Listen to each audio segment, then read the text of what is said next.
세상은 물질과 성공이 가장 우선시 되어진 세상입니다. 성공제일주의, 물질제일주의, 곧 이것은 유물적 세계 속에서 우리가 살아가는 것입니다. 보이지 않는 내면적 가치는 사실 별 볼 일 없어 보이는 것 같습니다. 얼마나 많은 돈을 가지고 있느냐, 얼마나 많이 성공했는가, 어떤 차를 타느냐, 어떤 집에 사느냐, 모든 것이 이렇게 보이는 것으로 사람들을 평가합니다. 사실 우리 그리스도인들이 세상의 문화 속으로 나아가 보면 우리는 세상의 문화 앞에서 나 자신이 작아지기도 합니다. 세상에는 거대한 덩어리와 큰 바위 같은 이 세상 앞에 서 있는 나의 작고 초라한 모습이 때로는 비교가 되어주긴 합니다. 비단 이것뿐만이 아니죠. 명절이 되어지면은 가족들 중에서도, 친지들 중에서 아주 큰 성공을 이룬 사람이 있을 것이고 출세한 사람들도 있을 것입니다. 그에 반해서 나의 삶은 왠지 형편없어 보이고 작아 보이고 초라해집니다. 우리 사람 속에는 예수 믿는 사람 속에도 여전히 열등의식, 비교의식, 그리고 보이는 현실 때문에, 보이는 것 때문에 우리는 자신을 작게 만들어 버리는 경향이 아주 많다는 것입니다. 이것은 잘못된 생각입니다. 우리 그리스도인은 자존심은 높을 필요가 없지만 자존감은 높아야 됩니다. 우리가 자존감이 높은 것은 생명의 주 예수 그리스도가 저와 여러분의 구주이기 때문에 자존감이 높아야 되는 것이에요. 오늘 우리가 읽은 이 본문을 보시면 이스라엘 백성들은 보이는 성전의 초라함 때문에 그들은 큰 낙심을 했습니다. 이스라엘 백성은 포로 70년의 생활을 마치고 주전 537년에 고레스에서 귀환했습니다. 이들의 귀환의 가장 중요한 목적은 성전을 재건하는 것이에요. 그런데 성전을 재건하는 데 있어서 사마리아 사람들이 집요한 방해가 있었고, 이들은 급기야 페르시아의 캄비세스 2세 왕에게까지 사람을 보내서 유대 백성의 이 성전 건축을 모함케 하고 해방하여서 결국은 성전 건축이 1년 만에 중단이 되어버렸습니다. 저는 이 사건을 가만히 묵상하면서 이러한 외부적인 방해 앞에서 왜 하나님의 자녀들은 하나님 앞에 엎드리지 않았을까? 하나님, 지금 이런 문제들이 일어나고 있습니다. 사마리아 사람들이 성전 재건을 방해하고 있고, 그리고 그들은 페르시아 왕까지 마음을 움직여서 공문서까지 내려왔습니다. 하늘 아버지 하나님, 당신께서 우리를 성전을 재건케 하기 위해서 이곳에 보내었으니 길을 열어달라고 기도해야 됨에도 불구하고도 그들은 기도하지 않았습니다. 그들은 이렇게 생각한 것이에요. 환경이 열리지 않아. 이 성전 재건을 하나님께서 하시는 일이면은 모든 것이 형통해야 될 것인데 자꾸 막히잖아. 하나님 뜻이 아닌 것 같아. 나아가서 그들은 또 생각합니다. 지금은 성전 재건의 때가 아니야. 하나님께서 적당한 시간이 지나고 나면은 적합한 시간을 우리에게 주실 것이야. 지금은 우리가 우리의 집을 짓고 논밭에서 농사를 하고 소출을 많이 거둬야 되는 그런 시점이지 성전 재건을 할 때가 아니야. 지금 우리가 가진 것이 아무것도 없잖아. 내일 먹을 양식이 당장 걱정되지고 더위와 추위를 피할 집도 없는데 하나님의 집을 건축하는 것이 무엇이 급하냐고. 진실로 하나님의 뜻이 곁있다면 이런 방해가 없었을 것이다 라고 그들은 그렇게 잘못된 생각을 했다는 것입니다. 한번 잘못되어진 생각으로 내려진 이 결정은 무려 여러분 16년 동안 성전이 기초만 놓여지고 방치되어 버렸습니다. 하나님께서는 이스라엘 백성들이 성전 재건을 방치하고 그들이 농사를 짓고 밭을 일구고 짐승을 키웠지만 아무리 최선을 다해도 소출이 빈약했습니다. 땀을 많이 흘리는데 전력을 다했는데 하나님이 수고한 만큼 복을 주지 않는 것이에요. 여러분, 이거 왜 그럴까요? 우선순위의 문제입니다. 저는 오늘 저와 여러분이 하나님의 복을 받는 가장 중요한 일은 우선순위가 바르게 정립되어야 됩니다. 여러분, 하나님이 저와 여러분의 삶의 모든 절대적 우선순위가 되시기를 바랍니다. 우선순위가 하나님이 되어질 때 우리는 하나님의 복을 받는 것이에요. 첫 번째 예언이 주어지고 난 뒤에 학개를 통해서 두 번째 예언이 주어졌습니다. 두 번째 예언을 그들은 오늘 받게 되집니다. 그들은 첫 번째 예언을 통해서 큰 책망을 받았습니다. 왜 너희들은 성전을 재건하지 않느냐? 너희들은 편백되어진 아주 좋은 집에 거주하며 살면서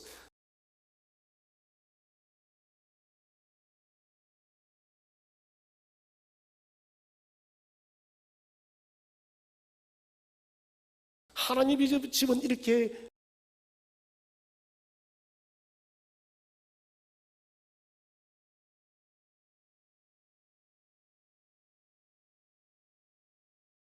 회파되지고 황폐한 대로 방치해놓고 너희들은 그렇게 좋은 집에 사느냐?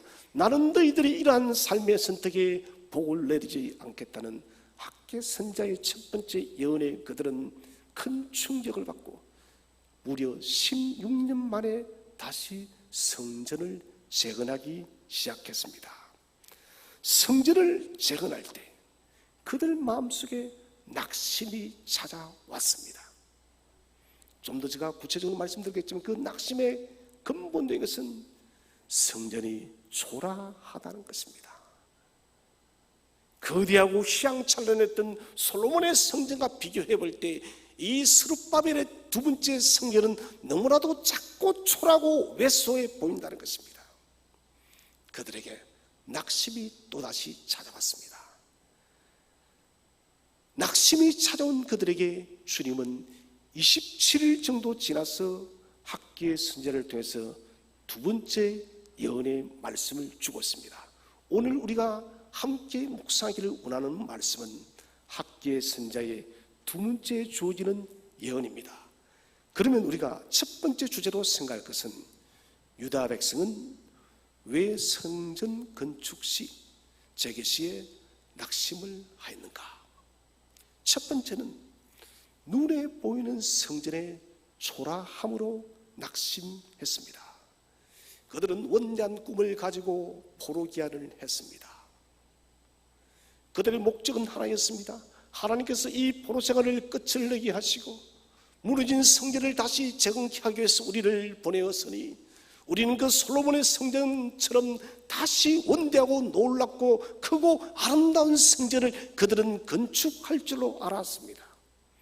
그러나 1차적으로는 사마리아 성전의 방해가 심각하였고 이를 통해서 16년 동안 성전 재건이 중단되었다가 다시 성전을 재건했는데 이번에 또다시 복병이 찾아왔습니다. 그 복병이 무엇입니까?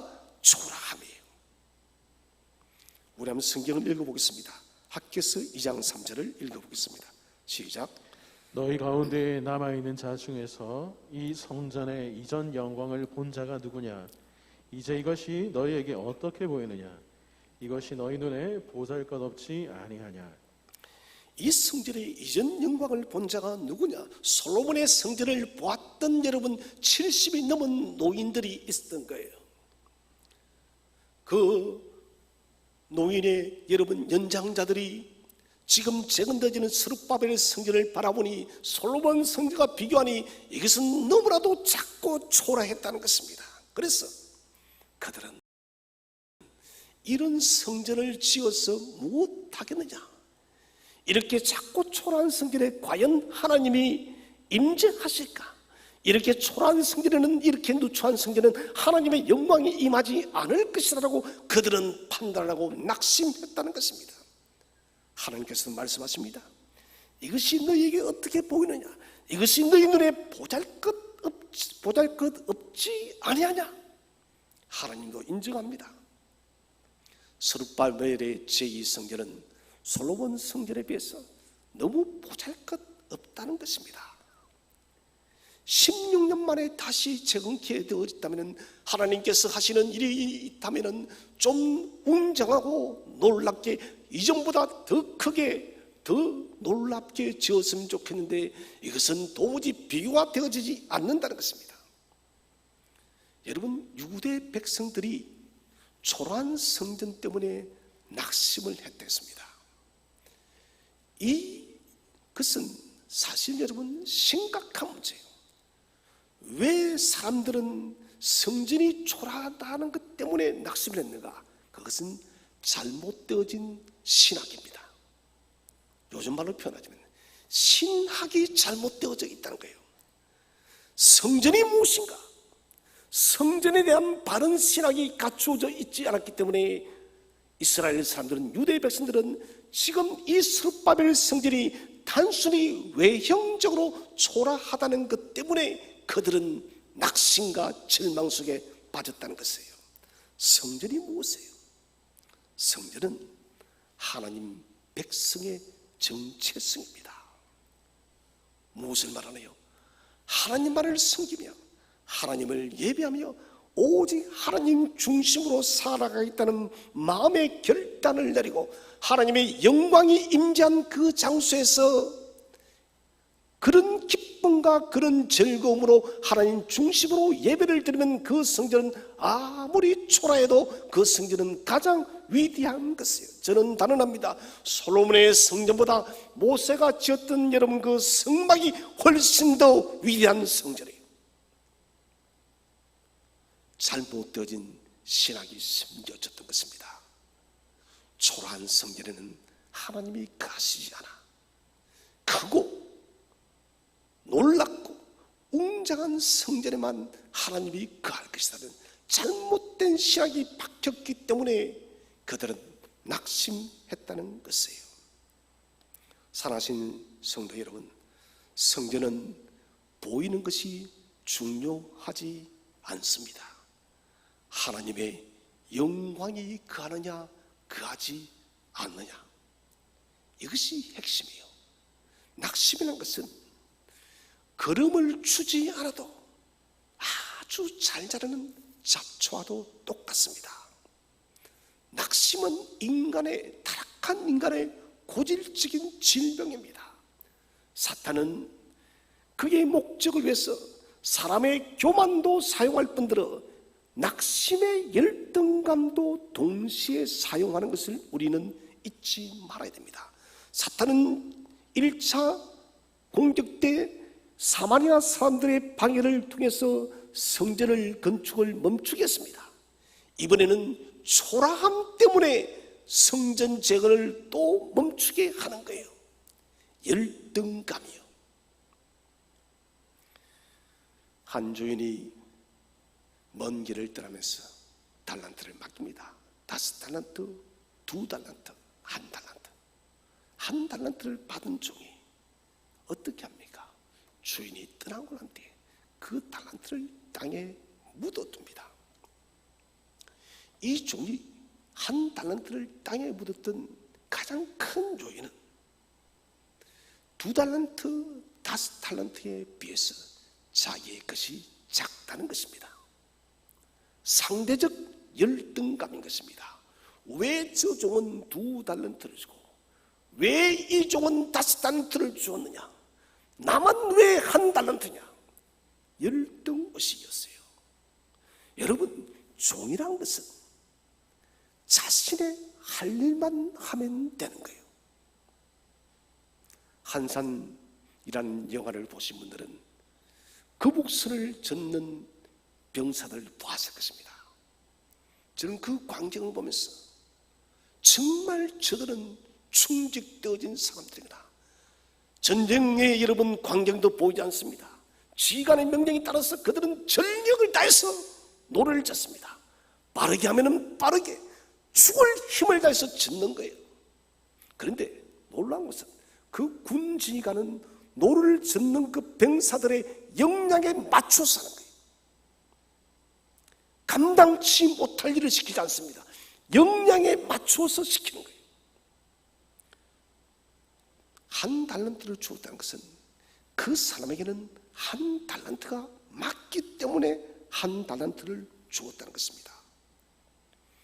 주인은 언제나 종에게 가장 적합한 달란트를 맡긴다는 것입니다. 자신의 가진 것을 비교하지 마시기를 바랍니다. 오늘을 살아가는 우리 성도들도 자신을 자꾸 비교합니다. 여러분, 나를 다른 사람과 비교하지 마시기를 바랍니다. 비교하면은 내 속에 낙심이 찾아오고 내 속에 열등감이 찾아오는 것입니다. 왜 저 사람은 저렇게 잘 살고 저렇게 형통하고 저렇게 부유한데 나의 생활은 왜 이렇게 초라한가? 여러분, 그렇게 비교할 때 여러분 하나님의 백성의 영성이 무너지는 것이에요. 하나님은 비교하는 분이 아님을 믿으시기를 바랍니다. 우리 모습이 여러분 작고 초라해도 하나님의 성령이 저와 여러분의 심령 속에 거주한다면, 주의 성령이 우리 속에 강력하게 역사한다면 우리의 모습이 작고 초라해도 우리는 당당하게 일어설 것입니다. 지금 낙심케 되는 일이 도리어 나중에는 복이 되어지고 형통이 되어집니다. 지금은 작고 초라해 보이는 이 일이 나중에는 큰 일이 되어지는 것이에요. 겨자씨 하나리 땅에 떨어져 씨를 심어질 때 초라합니다. 여러분, 그 겨자씨는 복음이요 곧 저희들입니다. 우리는 초라하게 땅에 심겨지지만 그러나 훗날 나무가 되어서 많은 새들이 찾아와서 그 가지에 깃들게 되어지는 것이에요. 저는 오늘 우리 성도님들께 말씀드립니다. 눈에 보이는 나 자신, 상대적인 열등감, 박탈감으로 인해서 절대 좌절하지 마시기 바랍니다. 절대 낙심하지 마시기 바랍니다. 초라해하지 마시기 바랍니다. 여러분 자신을 존귀하게 여기시기를 바랍니다. 두 번째로 우리가 생각할 것은 성전 건축에 확고한 믿음을 소유하지 못했습니다. 유대 백성들에 보이는 초라한 모습으로, 이 성전의 초라한 모습으로 인해서 하나님에 대한 믿음이 약화되었습니다. 하나님이 하시는 일에 의심이 생긴 것이에요. 과연 이 일을 하나님께서 하실 것인가? 이런 작은 일, 이런 초라한 일, 대체 하나님은 이런 일을 통해서 무슨 일을 하신단 말인가?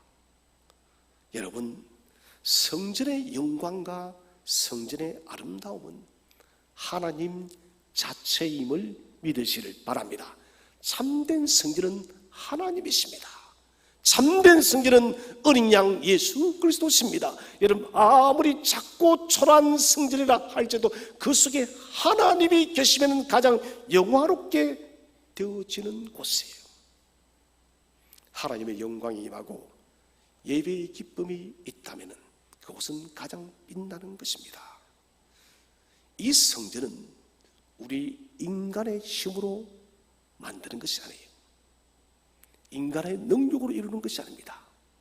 스가랴 선지자는 말합니다. 우리가 잘 아는 말씀이죠. 한번 읽어보겠습니다. 스가랴 4장 6절 시작. 그가 내게 대답하여 이르되 여호와께서 스룹바벨에게 하신 말씀이 이러하니라. 만군의 여호와께서 말씀하시되 이는 힘으로 되지 아니하며 능력으로 되지 아니하고 오직 나의 영으로 되느니라. 성전 재건을 주도적으로 일을 하고 있는 스룹바벨에게 말합니다. 만군의 여호와께서 말씀하십니다. 이런 힘으로, 우리 인간의 힘, 능력, 지식, 부, 재물, 이것으로 되어지는 것이 아니라 오직 하나님의 영으로 성전은 재건되어짐을 믿으시기 바랍니다.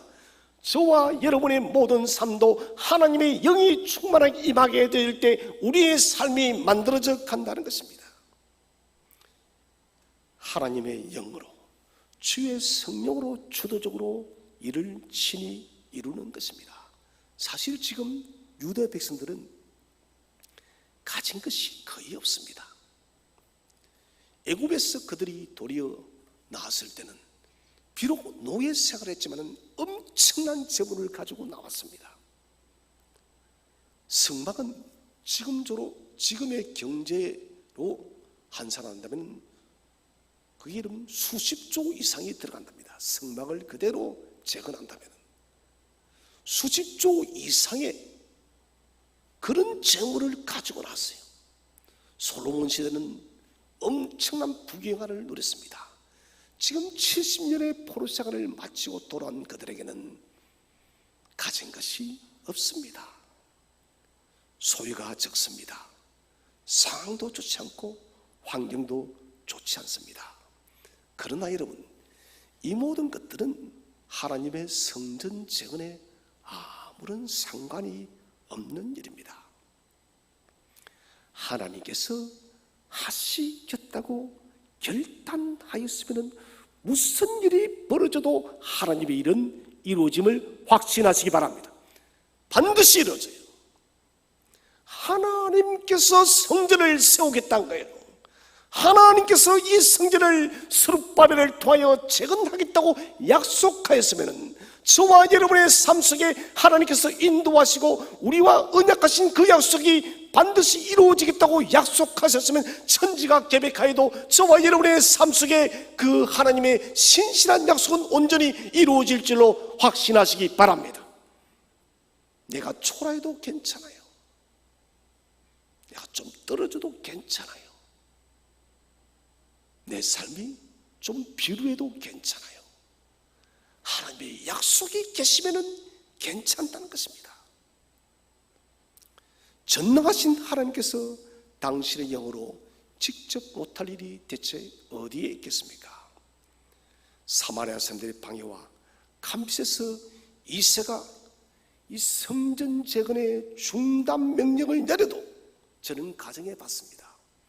만약에 유대의 백성이 진행했다면 저는 단언합니다. 성전은 중단 없이 재건되었을 것입니다. 감비세스 이세의 왕의 명령을 고쳐서라도 하나님은 재건케 했다는 것이에요. 그런데 그들은 그렇게 하지를 못했던 것이에요. 이 재건이 자기의 힘으로 되는 줄을 알았던 것입니다. 자신들이 가진 그 능력과 재물과 힘의 능력으로 되는 줄 아는데 하나님 말씀하십니다. 스가랴 시대를 통해서 아니다는 것이에요. 오직 하나님의 능력으로 저와 여러분의 삶이 아무리 초라하다 할지라도 여러분 하나님의 영으로 저와 여러분 다시 새롭게 빚어질 줄로 믿으시기 바랍니다. 목사님 가능성이 없어요. 목사님 내 인생은 비전이 보이지를 않아요. 목사님 내 인생은 이렇게 끝이 나는 것 같아요. 천만의 말씀요 하나님의 영으로 일어날 줄로 믿으시기를 바랍니다. 하나님의 영으로 일어나는 거예요. 이 사실을 우리는 놓쳐서는 안 됩니다. 유대 백성은 초라한 성전의 모습으로 하나님에 대한 믿음이 약화되었습니다. 우리 2장 4절 말씀을 읽어보겠습니다. 시작.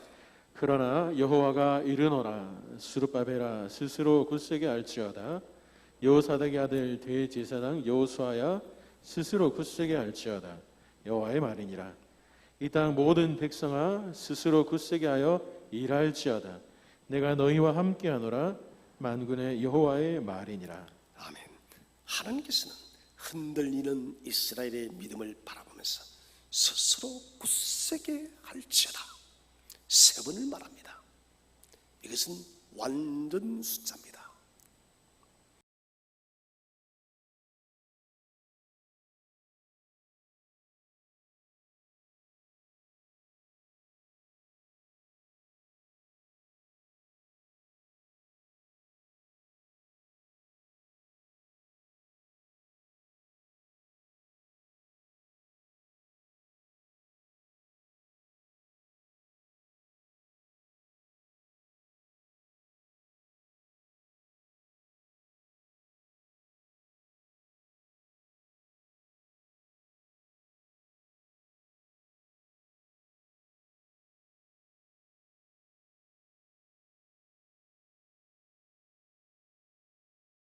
너희를 반드시 하나님께 스스로 굳세게 할 것이니 너희도 결단하라는 것이에요. 여러분, 인생의 광야 속에서 어떠한 바람이 불어올지라도 여러분 흔들려도 믿음의 뿌리가 흔들려서는 안 됩니다. 사람은 흔들릴 수가 있습니다. 그러나 뿌리는 견고하게 서 있어야 된다는 것입니다. 우리는 약함 때문에 잠시 믿음의 가지가 이리저리 휘청거릴 수가 있다는 것이죠. 그러나 뿌리가 견고하면 결코 뽑히지 않습니다. 주께서 저와 여러분의 마음을 이 광야의 이 세상에서 우리가 비록 초라한 모습을 가지고 있어도 견고하게 하여 주시는 거예요. 하나님께서 굳세게 하시는 것입니다. 저는 우리가 이 마지막 시대를 살면서 지금 정말 믿음의 뿌리를 견고하게 내려야 됩니다. 믿음이 점점점 초라해 보입니다. 과연 하나님은 살아계신가? 과연 주님은 다시 오실까? 과연 부활이 있는가? 제가 말한 이 세 가지는 기독교인에게서 빠져버린다면 우리는 가장 불쌍한 존재입니다. 그런데 이 세상이 급변해가고 어디로 갈지 알 수 없는 이 세상의 모습 보면서 우리는 그 근본적인 모습에서 우리가 의심이 찾아온다는 거예요. 저는 그리스도인의 초라함은 물질의 빈곤이 아닙니다. 성공하지 못했기 때문에 초라하지 못한 것이 아닙니다. 믿음이 빈곤하면 그 사람은 초라한 사람이에요. 저는 저와 여러분의 믿음이 빈곤해지지 않기를 원합니다. 경제적으로는 좀 빈곤해도 괜찮아요. 그러나 믿음이 빈곤해지면 안 된다는 것입니다. 우리의 믿음의 조상 아브라함은 로마서 4장 18절에서 바랄 수 없는 중에 바랐다. 다시 말하면 사랑의 생리가 다 끝이 났어. 더 이상 아이를 기대할 수 없는 상황 속에서도 그는 하나님을 바랐다는 것. 물론 아브라함의 믿음의 가지가 흔들렸지만 그러나 그의 믿음의 뿌리는 견고하게 내렸다는 것이에요. 흔들리지 않고 담대한 믿음의 뿌리를 내리는 것만이 우리는 하나님의 약속을 우리 것으로 만듭니다. 여러분, 성도는 언제나 종말적 인식을 가지고 살아야 됩니다. 그리스도의 재림, 파루시아, 재림과 그리고 하나님 나라, 하나님 나라를 생각한다면 그 나라에서 궁극적으로 변화되어질 우리의 영광스러운 모습을 생각한다면 오늘의 나의 모습이 아무리 작고 초라해도 저와 여러분은 가장 영광스러운 존재임을 확신하시기 바랍니다. 그래서 성도들은 자부심을 가져야 됩니다. 세상 사람 앞에 여러분 쪼그라들지 마십시오. 세상의 문화 앞에 작아지지 마십시오. 하나님은 이 모든 천지 만물을 창조하시고 다스리시고 인도하시는 분이십니다. 사도 바울이 로마로 갈 때 그는 죄수가 되어서 로마로 갑니다. 그 배는 거대한 유라굴라 강풍을 만납니다. 사도 바울도 여러분 믿음의 가지가 흔들립니다. 이렇게 죽을 수도 있다는 것. 얼마나 그의 마음이 복잡했겠습니까? 그러나 하나님은 주님은 나타나서 바울에게 말합니다. 바울아, 네가 가이사 앞에도 서야 하리라. 사도 바울은 이 말씀을 또다시 새긴 것입니다. 그래, 유라굴라 강풍이 내 인생을 초라하게 만들어도 주님의 약속의 말씀, 네가 가이사 앞에 서야 하리라. 나는 이 말씀을 믿기 때문에 나의 삶이 부요해져. 사도 바울은 그 광풍의 무서움 앞에서도 포기하지 않았고 그는 견고한 믿음의 뿌리를 내리고 유라굴라 강풍을 이기고 로마에 도착했다는 것입니다. 사랑하신 여러분, 우리의 모습이 초라해질 때는 하나님 나라의 약속을 생각하시기를 바랍니다. 저 위대한 하나님 나라의 놀라운 유업과 하나님 나라에서 이루어질 위대한 약속들을 상기하시기 바랍니다. 하나님 나라를 생각할 때 우리의 모든 초라함은 사라질 것입니다.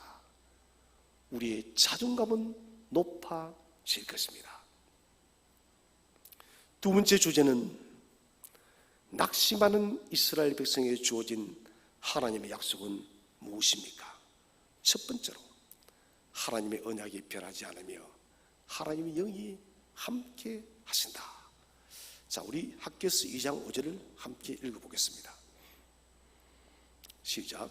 너희가 애굽에서 나올 때에 내가 너희와 언약한 말과 나의 영이 계속하여 너희 가운데에 머물러 있나니 너희는 두려워하지 말지어다. 아멘.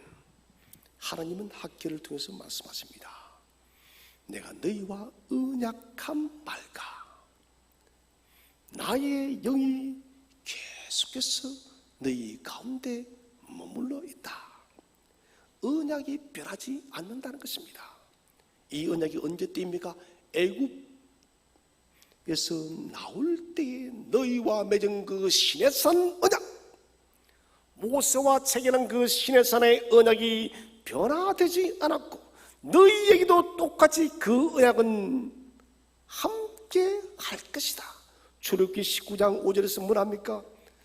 우리가 하나님의 소유가 되어지고 하나님의 거룩한 백성이 되어지고 하나님의 제사장 나라가 되려고 모세와 언약을 하신 하나님은 오늘 포로가 되어서 성전 재건을 하는 그들과도 하나님은 동일한 약속을 하고 있음을 믿으시기를 바랍니다. 저와 여러분에게도 똑같이 약속을 합니다. 너희는 하나님의 소유야. 너희는 하나님의 거룩한 백성이야. 너희는 하나님 나라의 제사장이야. 왕 사도 베드로는 왕과 같은 제사장이 됐습니다. 사랑하는 성도 여러분, 우리의 삶이 어떠한 형편에 처하더라도 우리를 작게 여기지 마십시오. 여러분을 초라하게 판단하지 마시기 바랍니다. 오늘날 그리스도는 좀 자존감이 높아져야 됩니다. 그렇다고 저와 여러분이 무슨 과대 포장하라는 것이 아닙니다. 그리스도 안에서 여러분 좀 높은 자존감을 가지시길 바랍니다. 왜 그렇습니까? 하나님의 영광이 저와 여러분의 삶 속에, 저와 여러분의 심령 속에 거하기 때문에 우리의 자존감은 높아갈 줄로 믿으시기 바랍니다. 포로 생활을 마치고 성전 재건 중인 이스라엘 백성도 동일하게 하나님은 약속했습니다. 너희 열조와 맺은 언약을 성취시킬 때가 이르렀다. 성전 재건을 통해서 하나님은 이스라엘 다시 예배하는 나라로 만들겠다는 것입니다. 하나님의 신이 너희 중에 머물러 있나니 변함없는 언약 하나만으로도 충분한데 하나님께 당신의 성령을 저와 여러분에게 보냈다는 거예요. 약속의 66권의 성경 말씀만으로도 충만한데 주님은 오늘도 저와 여러분에게 보혜사 성령을 보내어서 저와 여러분의 심령 속에 역사하고 있음을 확신하시기 바랍니다. 말씀만으로도 감사한데 보혜사 성령이 우리를 인도하는 거예요. 완전한 보호를 약속한다. 그러므로 성전 재건에 낙심하지 말고 두려워도 말아라. 하나님의 영이 이스라엘과 유다와 함께한데 하나님의 영이 저와 여러분과 함께하고 있는데 왜 우리는 초라한 우리의 삶의 현실과 작고 작은 우리의 모습을 보면서 자꾸 낙심을 합니까? 다시 말씀드립니다. 저와 여러분은 작은 사람이 아닙니다. 겉모습이 초라해 보여도 우리는 작은 사람이 아닙니다. 하나님의 영광이 그한 거룩한 사람임을 다시 한번 가슴 깊이 새기시기를 바랍니다. 주님은 성전시에 말씀하십니다. 세상 끝날까지 너희와 항상 함께 하리라 언약하였습니다. 이 말씀을 붙들고 제자들이 마가의 이청집에서 기도하였을 때 오순절에 성령이 임하였습니다. 오순절에 성령을 그들은 충만하게 드리고 사도들은 각기 나가서 각 나라의 방언으로 주의 복음을 전했다는 것입니다. 어떻게요? 주께서 함께 하시고 주의 성령이 임했기 때문에 사도들은 더 이상 두려워하지 않고 주의 복음을 담대하게 전할 수가 있었다는 것입니다. 동일하게 주의 성령이 우리와 함께 임하여 주고 주님이 함께 하신다면 우리가 여러분 감당치 못할 일은 하나도 없습니다. 아프리카의 선교의 개척자인 슈바이처 박사, 리빙스턴 선교사님이 영국의 한 대학의 명예법학 박사학위를 받기 위해서 기국을 했습니다. 보니 리빙스턴 박사님의 몸은 만신창이가 되어 있었습니다. 팔은 사자기에 물려서 한 팔은 쓰지를 못했고 다리도 절고 있었고 열병에 20번이나 걸려서 기절을 했었습니다. 사람들은 생각했습니다. 저런 몸으로 다시 아프리카로 갈 수 있을까? 이런 분위기를 눈치챈 리빙스턴 선교사님은 이렇게 말합니다. 여러분, 내 주님께서 세상 끝날까지 나와 함께하리라고 약속하셨습니다. 살아계신 주님이 나와 약속을 했습니다. 그분이 내 인생의 길의 동무가 되어 주었고 원시민과 광야를 나와 함께 걸어 주십니다. 그러니 저는 두려움이 없습니다. 그리고는 그분은 다시 아프리카로 가서 나중에 그분의 시신을 찾았을 때 리빙스턴 선교사님은 바위에 엎드려서 기도하는 모습으로 그의 시신이 발견됐습니다. 여러분, 하나님의 약속이 변하지 않음을 확신하시길 바랍니다.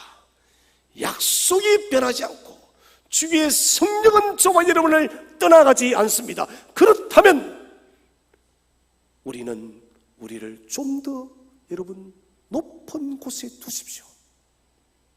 높은 곳에 두시고 세상에 끌려가는 초라한 사람이 아니라 세상을 주도하고 세상을 이끌어가는 그런 성도들이 되시기를 바랍니다. 두 번째로 천지를 진동시키며 하나님의 영광으로 가득 채우리라. 자, 우리 학개서 2장 6절 7절을 읽어보겠습니다. 시작. 만군의 여호와가 이같이 말하노라. 조금 있으면 내가 하늘과 땅과 바다와 육지를 진동시킬 것이요 또한 모든 나라를 진동시킬 것이며 모든 나라의 보배가 이르리니 내가 이 성전의 영광이 충만하게 하리라. 만군의 여호와의 말이니라. 아멘. 내가 하늘과 육지를 진동시킬 것이며 하늘과 땅과 모든 세상을 진동시켜서라도 내가 하나님의 성전을 스룹바벨 성전을 재건케 하겠다는 것이에요. 이 모든 하늘과 땅과 바다를 다 진동시켜서라도 저와 여러분을 가장 영화롭게 한다는 약속이에요. 여러분, 그래서 저는 거듭 말씀드립니다. 우리의 모습에 대해서는 초라해하지 마십시오. 하나님은 이 모든 우주 만물을 움직여서라도 저와 여러분을 영화롭게 하시는 분이 있습니다. 그분을 믿어야 돼요. 역사적으로 하나님 캄비세스 2세를 죽게 만들어버리고 다리오 왕을 즉위시켜서 다시 성전 재건을 허락했습니다. 세상 제일의 제국의 왕 페르시아 왕을 캄비세스 2세를 폐위시켜버리고 새로운 왕 다리오를 세웠다는 것입니다. 하늘과 육지 세상을 진동시키시는 하나님, 하나님께서는 성전 재건의 하늘과 땅과 바다를 육지를 움직였던 것처럼 저와 여러분의 삶을 바라보면서 우리를 영광스럽게 하게 하기 위해서 온 세상을 진동시키시는 하나님이심을 믿으시기를 바랍니다. 우리에 대한 사랑과 우리가 복되고 영광스러운 존재가 되게 하기 위해서 하나님은 그렇게 한다는 것입니다. 성전 재건은, 이 성전 재건이 왜 이렇게 중요한가? 이것은 오실 참된 성전 예수 그리스도를 말하기 때문에 그래요. 주님께서 스룹바벨 성전을 반드시 재건해야 되는 것은 이 스룹바벨 성전이 모형이 되어져서 참된 성전인 예수 그리스도가 이 땅에 성육신할 것을 말씀하기 위해서 이 스룹바벨 성전을 그렇게 주님은 강조하고 또 강조하고 있다는 것입니다. 우리 주님께서는 초림하였을 때 온 세상이 영적 대진동을 했습니다. 하늘과 육지와 모든 것들이 영적으로 진동했어요. 그런데 주님께서 다시 재림하는 그날에는 영적 진동이 아닙니다. 우주적 진동이 일어나서 여러분 새하늘과 새 땅이 열려질 것이에요. 그리고 주님은 말씀하십니다. 내가 이 성전의 영광이 충만하게 하리라. 여호와의 성전이 건축된 후에 영광으로 충만하게 하리라. 여러분, 저와 여러분도 성전입니다. 저와 여러분은 이 마음의 성전이 지금 어떤 가운데 있습니까? 혹시 방치되어진 성전은 아닙니까? 여러분, 방치되어져 있다면 이 성전을 다시 지금 속히 재건하시기를 바랍니다. 성전이 초라해지면 안 됩니다. 저와 여러분의 성전이, 마음의 성전이 재건되어질 때 하나님의 영광으로 충만할 줄로 믿으시기를 바랍니다. 하나님은 제2성전 스룹바벨 성전에 영광이 충만하게 하겠다. 이것은 예수 그리스도가 성육신하여서 참된 성전을 보여줬고, 한 걸음 나가서 이것은 이방인과 유대인들이 하나가 되어서 세워진 교회가 하나님의 성전인 거예요. 하나님은 교회라는 새로운 성전을 세웠다는 거예요. 이 교회가 복된 성전인 것은 성전되어진 저와 여러분 한 사람 한 사람 모두가 모여서 교회를 이루었기 때문에 교회는 가장 복된 곳이에요. 주님의 영광을 가장 환하게 볼 수 있다는 것입니다. 성전의 참 실체인 예수 그리스도가 세상에 오셨을 때 요한은 말합니다. 그의 영광은 아버지의 독생자의 영광이요 은혜와 진리가 충만하였더라. 참된 성전은 하나님의 영광이 가득 차 있다는 것입니다. 은혜와 진리가 충만하다는 것입니다.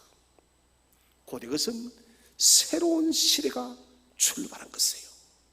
곧 말씀이 육신이 되어 이 새로운 시대가 무엇입니까? 참 성전이신 예수 그리스도가 이 땅에 오셔서 당신의 그 성전을 찢음을 통하여 저와 여러분이 하나님의 구원의 자녀가 되어진 것이 참된 새 시대인 거예요. 하나님께서 스룹바벨 성전을 통해서 계속해서 말씀하고 싶은 것은 다른 것이 아닙니다. 그전에는 하나님의 그 영광의 보좌 앞으로 우리가 나아갈 수 없었지만은, 그러나 이제는 참 성전이신 예수 그리스도가 오셨기 때문에 이 예수를 통해서 너희가 이제는 하나님의 보좌 앞으로 나아갈 수 있는 새로운 시대가 도래되었다는 거예요. 여러분, 우리가 그 주인공들입니다. 하나님의 위대한 보좌 앞으로 우리가 나아갈 수 있는데, 그래도 여러분 우리가 초라한 존재입니까? 천만의 말씀이에요. 여러분은 가장 영광스러운 존재, 복된 존재임을 자부하시기를 바랍니다. 교회는 지금 자부심을 좀 가져야 됩니다. 교회가 지금 너무너무 초라해져 버렸습니다. 여러분, 저와 여러분의 영광은 독생하신 예수 그리스도께서 죽기까지 복종함을 통해서 채워진 영광입니다. 그러므로 우리는 자부심을 가져야 된다는 것입니다. 마지막 세 번째 주제는 성전 재건을 통한 하나님의 궁극적인 목적은 무엇인가? 첫 번째는 지금 건축되는 성전의 영광은 이전의 영광보다 크다. 학개서 2장 9절을 읽어보겠습니다. 시작. 이 성전의 나중 영광이 이전 영광보다 크리라. 만군의 여호와의 말이니라. 내가 이곳에 평강을 주리라. 만군의 여호와의 말이니라. 아멘. 이 성전의 나중 영광이 이전 영광보다 크리라. 스룹바벨의 제2의 성전의 영광이 첫 번째 솔로몬의 성전 영광보다 훨씬 크다. 주목할 것은 지금 영광이 아닙니다. 나중 영광이랬습니다. 나중 영광이라는 말은 정확한 말은 맨 마지막의 영광이에요. 종말적 영광입니다. 1차적으로는 제2성전 스룹바벨 성전이 완공된 이후에 나타날 영광이요, 한 걸음 더 나아가서는 성전의 진정한 실제신 예수 그리스도를 통해서 나타날 영광입니다. 주님은 이 땅에 말씀이 육신이 되어서 성전의 실체인 당신의 몸을 우리에게 나타내었습니다. 이를 통해서 성전은 참된 영광이 나타났던 거예요. 스룹바벨 성전에 초라했던 그 영광은 이루 말할 수 없을 정도로 그리스도를 통해서 영광스러워진 것입니다. 여러분 마찬가지입니다. 위태롭고 어려운 광야길을 걷는 우리의 모습이 비록 작고 초라해 보여도 예수 그리스도로 말미암아서 저와 여러분의 삶이 영광스럽게 되어지는 거예요. 영광스럽게. 제2성전에는 하나님 자신이신 제2이신 성자께서 직접 임하셨습니다. 외적 초라함으로 인해서 여러분, 오늘의 나의 작은 자상 때문에 낙심하지 마십시오. 우리 자신을 존귀 여기시길 바랍니다. 장차 임하는 영광은 이루 말할 수 없는 영광입니다. 우리 한번 참된 영광의 광채를 한번 읽어봅시다. 요한계시록 21장 22절 시작. 성 안에서 내가 성전을 보지 못하였으니 이는 주 하나님 곧 전능하신 이와 및 어린 양이 그 성전이심이라. 아멘. 여러분 중요한 말씀이 있습니다. 내가 성전을 보지 못하였으니, 솔로몬의 성전도 보지 못했다. 스룹바벨 성전도 보지 못했다. 헤롯 성전은 성전이 아닙니다. 정확하게 신학적으로는 여러분 스룹바벨 성전과 솔로몬 성전 두 개밖에 없습니다. 헤롯 성전은 껍데기일 뿐이에요. 내가 사람이 지은 성전을 더 이상 보지 못했다. 왜 그런가? 이는 주 하나님, 전능하신 하나님과 어린 양, 주 예수 그리스도가 성전이 되었음을 믿으시기 바랍니다. 우리가 새 하늘과 새 땅에 가면은 우리는 참된 성전이신 예수 그리스도 안에 우리가 완전하게 거하게 되어지는 것입니다. 그곳에는 우리의 모든 약함과 모든 초람이 다 사라지고 가장 완전한 모습으로 변화되어져 있을 것입니다.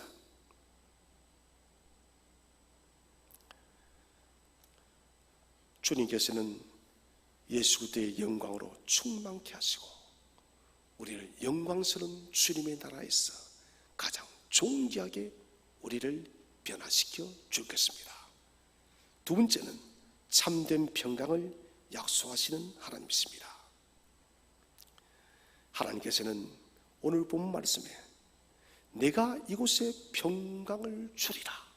스룹바벨 성전이 재건되었을 때 이스라엘 백성은 다시 잃어버렸던 평강을 찾았습니다. 여러분, 이것은 굉장히 중요합니다. 하나님을 중심으로 살아가는 이 삶의 우선순위가 바르게 정립되지 않으면 우리는 평강이 없습니다. 여러분, 그러므로 삶에서 항상 하나님이 먼저 우리들의 삶의 제일 우선순위가 되어져야 되는 거예요. 그럴 때 평강이 있다는 것입니다. 이 예언의 실체는 예수 그리스도를 통해서 이루어졌습니다. 주님께서 우리에게 말씀하셨습니다. 당신께서 직접 오셔서 우리에게 참된 평강을 주었습니다. 그 평강이 무엇입니까? 하나님과 사람의 다시 관계가 회복되어짐을 통해서 하늘의 천상의 평강을 우리가 받아 누리는 거예요. 성경을 읽어보겠습니다. 요한복음 14장 27절 시작. 평안을 너희에게 끼치노니 곧 나의 평안을 너희에게 주노라. 내가 너희에게 주는 것은 세상이 주는 것과 같지 아니하니라. 너희는 마음에 근심하지도 말고 두려워하지도 말라. 아멘. 평안을 너희에게 끼치노니 곧 나의 평안을 주노라. 스룹바벨에게 주어졌던 그 평강이 이제는 예수 그리스도를 통해서 저와 여러분에게 주어진 것입니다. 궁극적으로 오늘날 우리가 불안하고 어려운 시대를 살아가지만 주님의 나라에 갔을 때 우리는 완전한 평강을 받아 누리게 되어질 것입니다. 사랑하는 성도 여러분, 우리를 자꾸 초라하게 평가하지 마시기 바랍니다. 여러분 자신에 대해서 자랑스러워하시기 바랍니다. 같이 한번 인사합시다. 높은 자존감을 가집시다. 당신은 자랑스러운 하나님의 사람입니다. 여러분, 그래서 우리는 하나님의 자랑스러운 자녀들입니다.